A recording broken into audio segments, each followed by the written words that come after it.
Dentro del seminario de colon, recto y ano se incluye adenocarcinoma de colon y recto y los pólipos que vamos a desarrollar a continuación. En cuanto a epidemiología, conocemos que el adenocarcinoma de colon y recto es la segunda causa de muerte por cáncer en Estados Unidos. Como podemos ver en el gráfico a su derecha, el primero es de pulmón y le sigue colon y recto. También es la tercera ubicación en colon y recto de nuevos cánceres en hombres. El riesgo de vida de obtenerlos del 5% y aumenta con respecto al paciente envejece. Incluso el 90% de los pacientes con adenocarcinoma es mayor a 50 años de edad. El cáncer colorectal tiene varias formas. Puede ser esporádico, hereditario o familiar. El hereditario se caracteriza por una historia familiar de enfermedad. Usualmente el debut es un paciente joven y hay presencia de otros tumores y defectos en el paciente. El cáncer colorectal esporádico ocurre en personas sin historia familiar de cáncer colorectal y se manifiesta usualmente entre los 60 y 80 años. El concepto de cáncer colorectal familiar es reciente y en estos casos el riesgo de cáncer aumenta con el número de familiares con cáncer colorectal.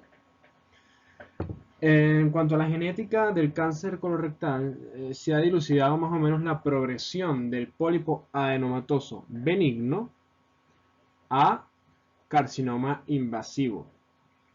Y esta progresión ocurre tanto en el carcinoma esporádico como en el hereditario. Lo que pasa es que en el esporádico las mutaciones se limitan al tejido afectado del colon y en el hereditario las mutaciones están en todas las células.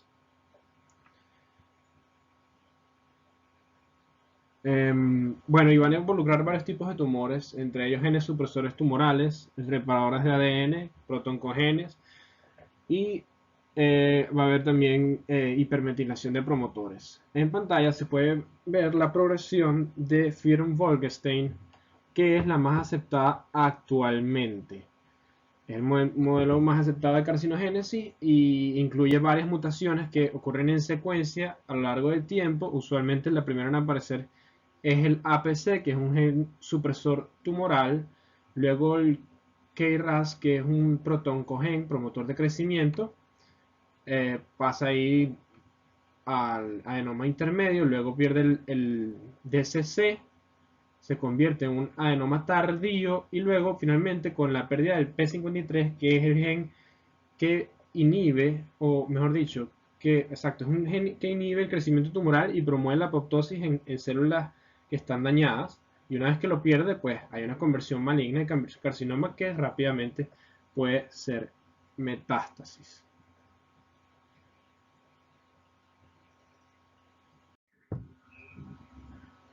Es reconocido como el proceso patológico en la mayoría de los cánceres colorectal la secuencia de adenoma carcinoma. Y se han hecho una serie de observaciones que han sido respaldadas por estudios genéticos. Entre ellas es que mientras más grande el pólipo, mayor el riesgo de cáncer. No importa, o sea, el tipo histológico de pólipo es importante porque es diferente dependiendo si es velloso, por ejemplo, o de cualquier otro tipo. Sin embargo, como característica común en general, mientras más grande es el pólipo, mayor riesgo de que tenga cáncer. El tejido adenomatoso benigno en la mayoría de los cánceres colorectales es hallado, es decir, una vez que se hace la excisión de un carcinoma colorectal, usualmente hay tejido benigno acompañando a la lesión, lo que sugiere que el inicio fue benigno. También nos hemos dado cuenta, los médicos, que los pacientes que tienen adenomas tienen mayor riesgo de desarrollar carcinoma colorectal y que remover los pólipos reduce la incidencia de carcinoma colorectal. También hay una enfermedad que se llama adenosis polipomatosa familiar, que es una mutación, una enfermedad autosómica dominante genética, donde hay una mutación del gen APC, que es un gen supresor tumoral que suele regular el ciclo celular. Y bueno, se va a caracterizar por la aparición de pólipos entre finales de la segunda e inicios de la tercera década de cada día y usualmente son más de 100 pólipos. Y la mayoría de estos pacientes mueren entre los 40 y 50 años si no reciben una intervención quirúrgica curativa. Los pólipos aparecen, usualmente el pico de incidencia es a los 50 años. Y el pico de incidencia del carcinoma colorectal es a los 60 años, lo que sugiere una ventana de progresión promedio de los pólipos al carcinoma de 10 años. En cuanto a los pólipos, se definen como cualquier masa que nazca de la superficie del intestino y que vayan hacia la luz. ¿Okay? Se clasifican en base a su apariencia macroscópica en pediculados y sésiles. Como se puede ver en la imagen, los pediculados tienen una comunicación con la superficie del intestino y sobresalen de ella. Los sésiles no tienen ningún tallo, sino que simplemente sobresalen sin ningún tipo de tallo. Es como una elevación de la superficie. Y también se clasifican según su apariencia histológica en adenoma tubular, adenoma velloso y el túbulo velloso. El adenoma tubular es el más frecuente, es que estoy señalando acá, se ven las glándulas en forma tubular, algunas con ramificaciones. Es el más frecuente, suele ser pediculado y suele ser benigno en la mayoría de los casos. El adenoma velloso está entre un 10 y entre un 5 y 10%. Es más agresivo, suele ser sésil y tiene esta apariencia con forma de vello, por eso se le llama velloso o como digitaciones. Y el adenoma túbulo velloso, que es una mezcla de las dos, que entra entre el 10 y el 20% de los pólipos. Y bueno, como dije, la mayoría de los tubulares son pediculados y es entre el 65 y el 80% de los pólipos. Usualmente el tubular es pediculado y tiene menos atipia en contraste con el velloso, que suele ser sésil y tiene más displasia. Recuerden que el 50% de los adenomas vellosos mayores de 1 centímetro son malignos. Los pólipos se clasifican según Hackett, dependiendo de la invasión, la profundidad del carcinoma sobre la pared del pólipo. De una vez quiero aclarar que los pólipos sésiles con carcinoma se clasifican como nivel 4. Los pólipos pediculados tienen 5 niveles, del 0 al 4. Y esto nos orienta sobre el pronóstico y el tratamiento. Los pacientes con nivel 0 al 3 que no tengan factores de riesgo, es muy poco probable que haya metástasis hacia ganglios linfáticos. Entonces se puede resolver con una polipectomía y va a haber poca tasa de recurrencia con esa intervención nada más. Ya más allá de ahí hay que hacer un manejo más agresivo. Es muy visual la clasificación, nivel 0 no sobrepasa la muscular de la mucosa, se mantiene en la parte del pólipo por encima de la muscular de la mucosa. El nivel 1 ya invade la muscular de la mucosa, pero se mantiene en la excrescencia del pólipo. El nivel 2 llegaría al cuello del pólipo y nivel 3 llegaría ya a cualquier parte del cuerpo del pólipo más profundo. Nivel 4 es cuando ya sobrepasa hacia el nivel basal del pólipo. Los pólipos pediculados pueden ser removidos con asa y los sésiles depende del tamaño. Algunos pueden ser elevados con una inyección de solución salina y removidos de manera endoscópica. Otros necesitan ser removidos vía colectomía segmentaria debido al riesgo de perforación con asa. Todos los cólicos, quiero que los los pólipos, perdón, quiero que quede claro, deben considerarse precursores cancerígenos. Em, los pólipos sésiles en recto son muy metastásicos, por lo cual deben ser evaluados y tratados con prontitud.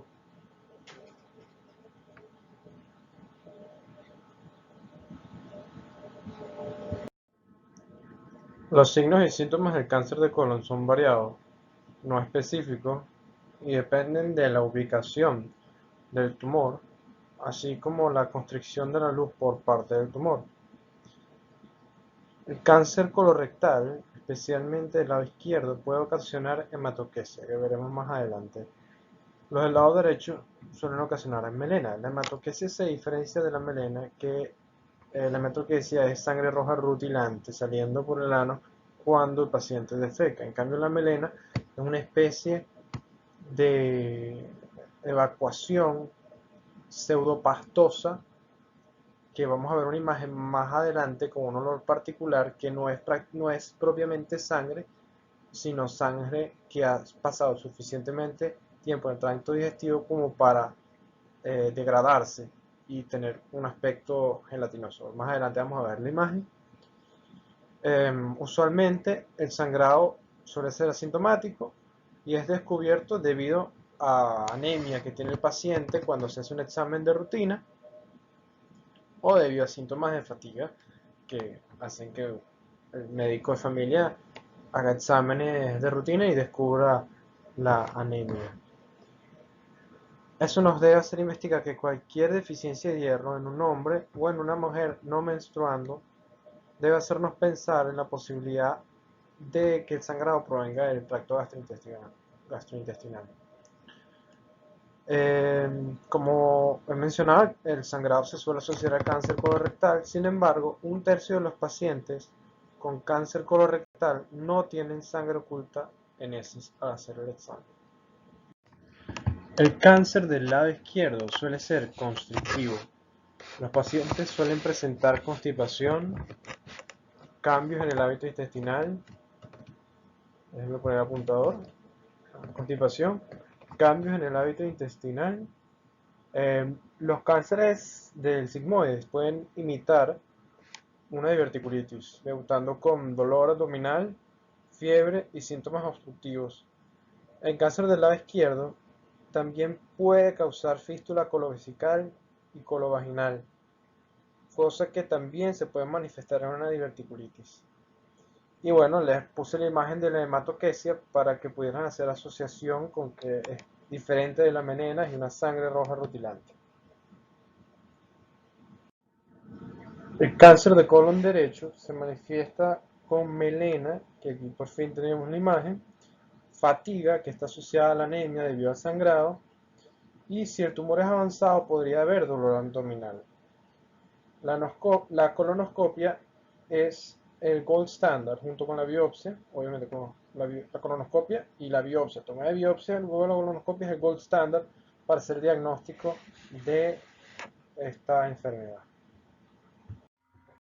Repasando rápidamente el estadiaje, se utiliza el American Joint Committee on Cancer, clásico TNM. La diferencia es que vamos a tener una clasificación clínica y una histopatológica. Especialmente la histopatológica se obtiene luego de hacer terapia coadyuvante para el paciente. Se hace la resección de la pieza y se hace una nueva clasificación histopatológica en base a lo que tiene el paciente.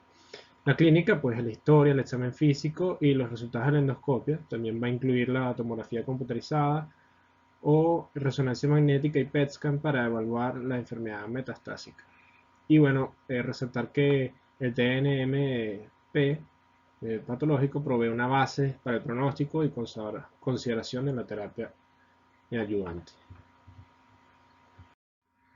La intención de esta lámina es que le den pausa y puedan pasearse por los diferentes estadios de el cáncer colorectal. No es mi intención leerlos uno por uno, sino que le den pausa y puedan aprender de ello.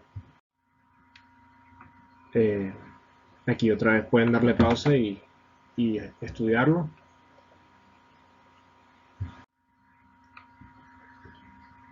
En cuanto al cáncer de colon obstructivo en pacientes con tumores causando una obstrucción completa, el diagnóstico se establece por la resección del tumor, sin previa colonoscopia ni estadiaje.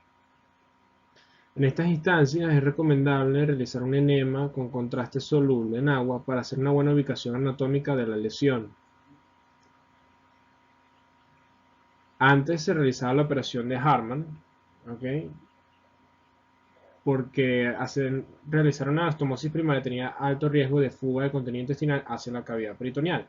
Entonces luego salió una alternativa que es realizar la resección y luego de un lavado, colocando un catéter en el ciego o en el apéndice, luego de un lavado de preparar el intestino, se hace la anastomosis primaria. El lavado se hacía con solución salina estéril y así se preparaba el intestino para evitar complicaciones y se evitaba la colostomía temporal que implica la operación de Hartmann. Recientemente hay una técnica endoscópica en la que se inserta un stent en la luz del intestino afectado que se va a expandir y permitir la preparación del colon para luego hacer una anastomosis primaria. El cáncer de colon se puede presentar con síntomas de obstrucción intestinal del intestino delgado, especialmente si la obstrucción o el tumor ocluye la luz del intestino derecho, ascendente, ciego, y como mencioné es más inusual porque el contenido del colon derecho es líquido, a diferencia del izquierdo que ya la masa fecal es más sólida. Entonces es más difícil que se obstruya, sin embargo puede ocurrir y da síntomas de obstrucción del intestino delgado que pueden ser ausencia de flatos, náuseas y vómitos y distensión abdominal. La intervención quirúrgica para corregir esta patología sería una hemicolectomía derecha con anastomosis ileocolónica. En caso de que el paciente esté estable, en caso de que el paciente esté inestable, se hace una ileostomía y se cierra el colon. El objetivo de la cirugía es remover el tumor con márgenes adecuados, hacer la linfadenectomía regional y restaurar la continuidad del tracto gastrointestinal con la anastomosis que mencioné. En el caso de colon, en caso de que los tumores no sean obstructivos, debemos hacer una búsqueda de metástasis con radiografía de tórax, el antígeno calcio embrionario, tomografía computarizada o resonancia magnética de abdomen en busca de metástasis intraabdominales. Debemos realizar la colonoscopia para investigar algún cáncer sincrónico y evaluar el estado del recto, a ver si está involucrado o no. Y además se deben hacer exámenes de rutina como hematología completa, electrolitos, y creatinina. En caso de que el cáncer esté del lado derecho, se debe hacer, como mencioné, una hemicolectomía derecha, que usualmente es 4 centímetros proximal a la válvula ileocecal hasta la división derecha de la arteria cólica media. Y en caso de que esté en transverso el tumor, se debe hacer una hemicolectomía derecha extendida, que incluye el colon ascendente y el transverso hasta la flexura esplénica. En caso de que el tumor esté en colon descendente, entonces la indicación sería realizar una hemicolectomía izquierda, resección desde la flexura esplénica hasta la unión recto-sigmoidea. En cambio, si el tumor se encuentra en sigmoides, una sigmoidectomía es suficiente. La colectomía total abdominal es la remoción del colon entre el ilio y el inicio del recto y se realiza en caso de que hayan varios tumores o en cáncer hereditario no asociado a pólipos. Quiero comentarles que un signo radiológico patognomónico del carcinoma en colon descendente es el signo de la manzana mordida, o apple core sign, y es el crecimiento del tumor hacia la luz, hace que en el edema abritado hidrosoluble pues se vea esta imagen. Como recuerdan, anteriormente les mostré unas tablas que clasificaban la enfermedad según el TNM, y en esta imagen se resume toda esa cantidad de información que aparecía en esas dos láminas de una forma más visual y sencilla. Y se las traje porque varía el pronóstico y el tratamiento según los estadios de esa clasificación. En cuanto al pronóstico, los pacientes con estadio 1 a los 5 años tienen una sobrevida del 90%. A los 5 años del estadio 2 del 75%. A los 5 años del estadio 3 tiene una sobrevida del 50%, y los pacientes de estadio 4 a los 5 años una sobrevida del 5%. En cuanto a cómo debe ser el seguimiento y tratamiento dependiendo de los estadios, el seguimiento para el estadio 1 es una colonoscopia anual para verificar el estado de la anastomosis y resección de cualquier pólipo que aparezca. Se debe hacer el antígeno calcio embrionario cada 3 meses por los primeros 2 años. ¿Por qué? Porque la recurrencia, el 85% de las recurrencias ocurren en los primeros 2 años. Entonces, por eso hay que hacer una investigación exhaustiva en este periodo de tiempo. En caso de que el antígeno carcinoembrionario aumente, se debe hacer una tomografía o una resonancia de abdomen y pecho y un PET scan para investigar al paciente. En pacientes con estadio 2 es controversial el uso de quimioterapia. La Sociedad Clínica de Oncología Americana la sugiere, pero no hay evidencia de ensayos clínicos aleatorios de su beneficio.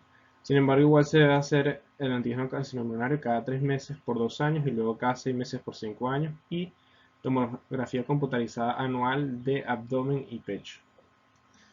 En el estadio 3 sí hay un claro beneficio de la quimioterapia adyuvante, y en el estadio 4 se inicia en realidad con quimioterapia y no hay beneficio de la operación si el paciente está asintomático. No hay beneficio de la operación del tumor primario, pues. Recuerden que es muy pobre el pronóstico de estos pacientes.